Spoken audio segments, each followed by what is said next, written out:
The next function would focus on your succession planning. This also links to placement, but this is then finding the succession planning mechanism for your individuals in your organization. I'm going to stop to share my screen and I'm going to ask Josette, please share with us the theory behind succession planning when using the shadow match system. Great. Let me share my screen.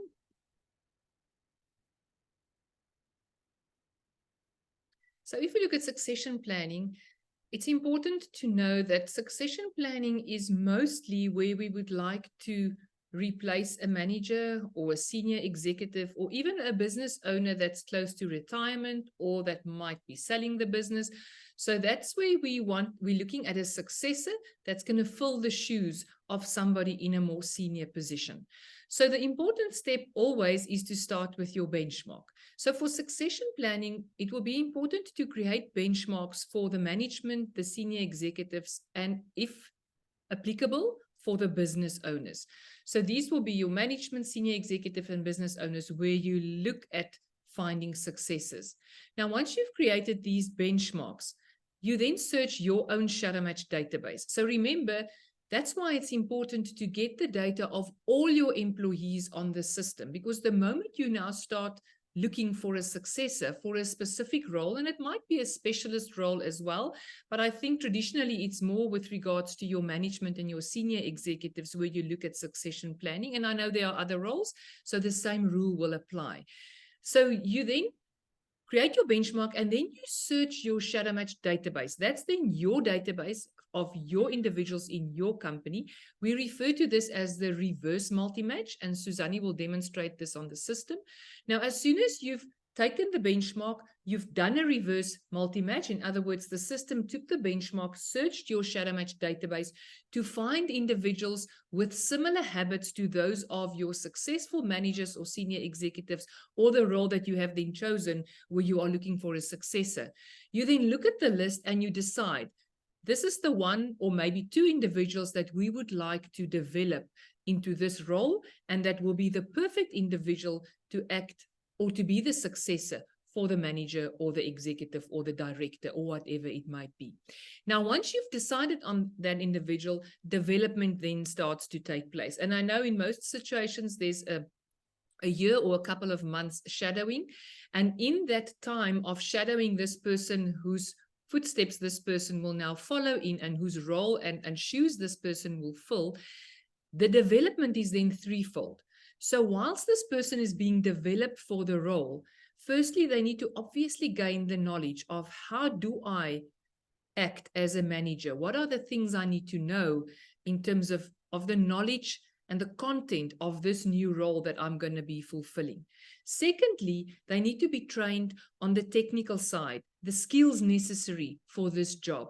And then the third part of the development is then the habits. So once you've identified the individual by doing your reverse multi-match, you will then start to use the shadow match system to see what are the habits that need to be developed for this individual to be successful in this new role that they will fulfill once this person that they are succeeding steps out of the role.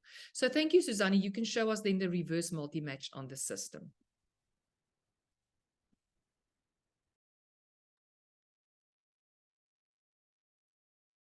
Okay, so for the reverse multi-match on the shadow match system, we need a few things in place. Firstly, we need the benchmarks for each of for the role we are considering to do the succession planning in. So on my structure, I have a file called Customer Support Supervisors. So in this role specifically, we've identified the individuals that are currently performing in this specific role.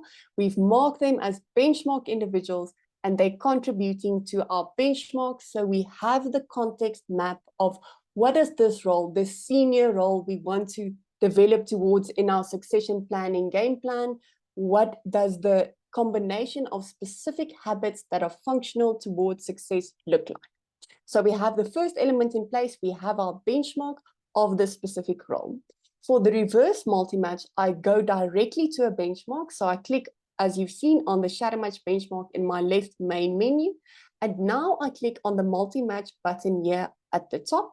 If I click on multi-match, it would now bring up a list of individuals in my database compared to this specific benchmark.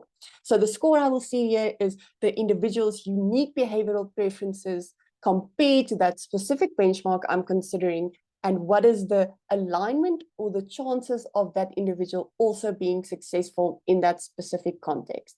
Now, my reverse multi-match, I can filter here. I can choose in a specific file. So maybe just select in a specific business division, or if I want to select company-wide, it depends on the mandate of your succession planning. How wide is the search of individuals going on the system? You can do just as you need by selecting everybody. This list at the bottom would include everybody in your database, all individuals compared to that specific benchmark.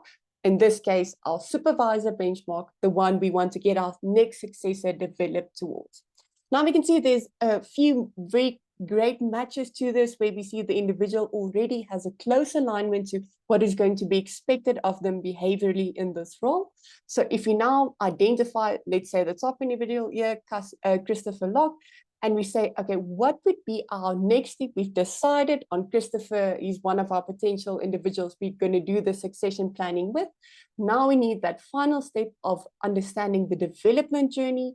As I said, explained, the development would happen outside the system for the practical things, how to have management discussions and all of those things that need to be in place. But the shadow match system guides your behavioral or your habit development to say, but which of the habits would make sense for this individual to make a bit fitter for them to be successful in that role. So I go to the screen and then I click on this button here at the bottom, request PDP. And now it would open up a view of all of the potential development programs that we can activate for this individual. So there would be 20 different development programs, each focusing on a specific habit used in the shadow match system. But then you would see some of them would specifically be recommended. So the ones that are highlighted like this, the system says specifically for this role, Christopher Locke, stepping into the role of a customer support supervisor. If you want to make the succession planning journey complete and make sure the development is holistic and empowers this individual to fulfill that specific role, the system would guide you to say it would make sense. Either innovation or responsiveness in this specific scenario would be a habit that would equip this individual to step up to the challenges of that role. So you see, it specifically tailors your development journey based on that unique individual's habits compared to the demands in that specific role. So it's not a generic approach to say you would always do this specific approach. It really focuses it on this specific individual's development needs to help them for the challenges of this specific role. And then you can activate this program and embark on that journey of development. The programs are broken up into phases, and the experiential outcomes-based learning programs. So in each phase, the individual would complete a specific task linked to that habit. And by completing all of these phases, they systematically learn that behavioral pattern, so that pathway in the brain becomes fitter and fitter, strongly embedded until that habit is developed to a stronger extent, helping them to rise to the challenges of that environment. Great, so that would be your development journey. We're looking at succession planning on the system.